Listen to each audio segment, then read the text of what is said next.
Hi guys, welcome back to our vegan kitchen. I've got a really tasty recipe for you today for vegan bulgogi. This is a Korean dish traditionally made with beef. I'm not a Korean expert, so this is my version of it. So I'm gonna do my best to replicate a vegan version. But bulgogi in Korean means fire beef. So this is going to be fire tofu. We're going to replace the beef with tofu and mushrooms. It's going to be really tasty. So I've got a block of super firm tofu. This one is like a brick. The firmer, the better. That's what my philosophy is for when you're using tofu for stir fry. I like it really firm. I like it to hold up. I like it to emulate the chewiness of meat. So I always get the firmest one that I can. And if you can't get a super firm one like this, just get the firmest one you can and let it sit out for a little bit on a clean dish towel or paper towels to let most of the water come out, and it'll be really good. So I'm having a lot of trouble opening the package here, but I got it.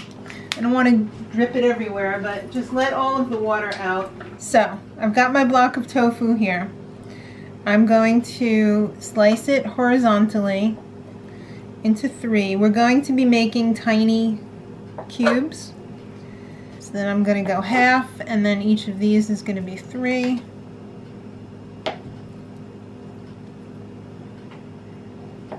This is pretty firm, it's pretty forgiving, so you don't have to baby it too much.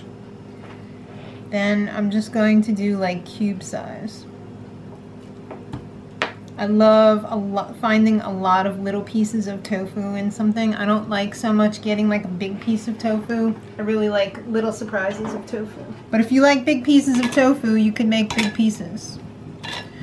Or if you don't have tofu, you could totally do this with just the mushrooms. But I like the extra added protein of the tofu, especially if I'm having this for dinner.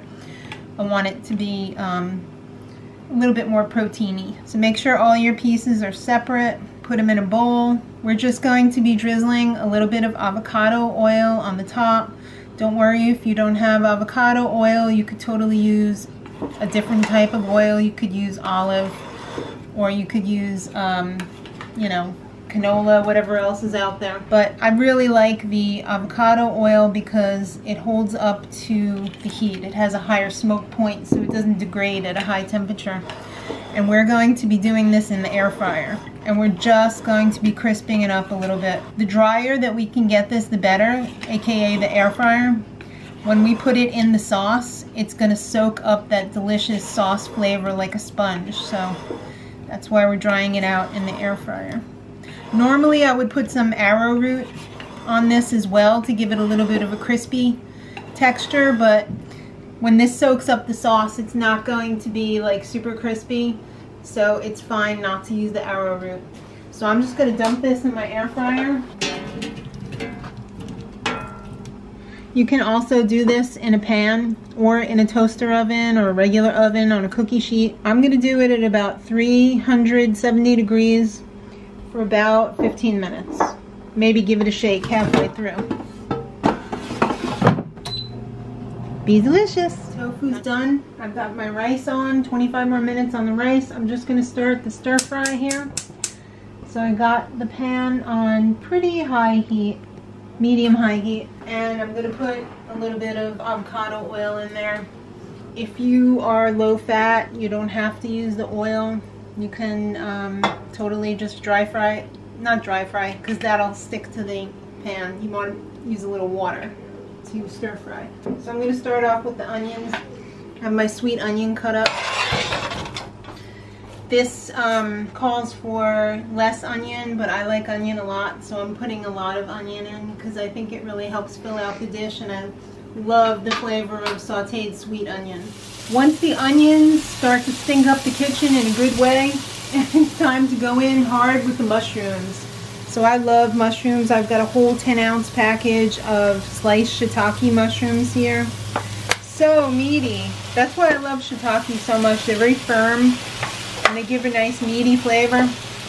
And also, for variety, I've got some big portobellos sliced up in chunks. They were also, full disclosure, marked down at the supermarket, which is the best kind of mushroom. Why pay full price for beautiful mushrooms? It's not like they're going to go bad that quickly, so they always overestimate the amount of buy sale date, so you can really cash in on some slightly used mushrooms. So just let these go for a little bit, and while these are cooking, I'm going to build the sauce over here. So we've got an S-ton of garlic. This is like 6 cloves or more of garlic. Yeah. We've also got some liquid aminos or low sodium soy sauce. I'm going to mix those in with the garlic. You want a little sweetness in there to balance the salty. So again, we're going to use the Monkfruit, which is my favorite sweetener. We're going to put in 2 tablespoons of that. And we're also going to put in some sesame oil for flavor. I'm almost out of it, but I would recommend like 2 tablespoons of that. So I'm using all I have though. Not quite 2 tablespoons. That's probably like a tablespoon and a quarter-ish. But we're just going to give that a good mix. Let it sit until we're ready to almost finish the dish. Alright, so our mushrooms are letting off their waters. Yeah, that doesn't sound attractive, but it's nice. And I've got the tofu over here. This is going to go in. And we're just going to give this a stir, and then we're going to add the sauce. The sauce is going to do 2 things. It's going to deglaze the pan, so all of those stickies from the bottom of the pan will magically come off. And the mushrooms and the tofu will suck up the flavor from the sauce.